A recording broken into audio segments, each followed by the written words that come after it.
what are the different types of monitoring that can be done outpatient? And then what are the different reliabilities and what it can tell us? And then a follow-up to that is like anything that we can do to better advocate and educate our patients with those monitors.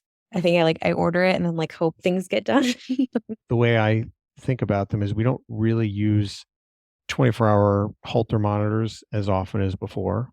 Typically, we're using 2-week continuous monitors that have a symptom trigger where if you have a symptom, you can press a button on the monitor and that will store the rhythm.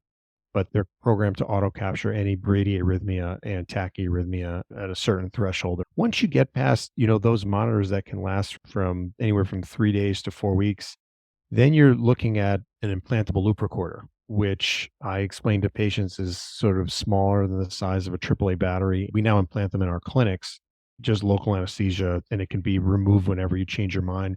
And you can send remote transmission. We can get immediate feedback.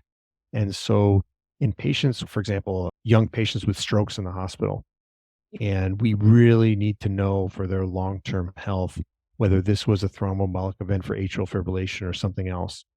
And if you're 42 years old, 2 to 4 weeks of atrial fibrillation monitoring, or even if you're 65 years old, 2 to 4 weeks of atrial fibrillation monitoring is just not sensitive enough.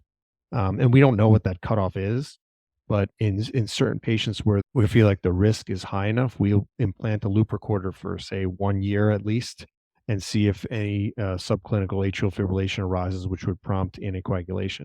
We don't like to empirically anticoagulate just on a hunch, but that's where the implantable loop recorders often come in.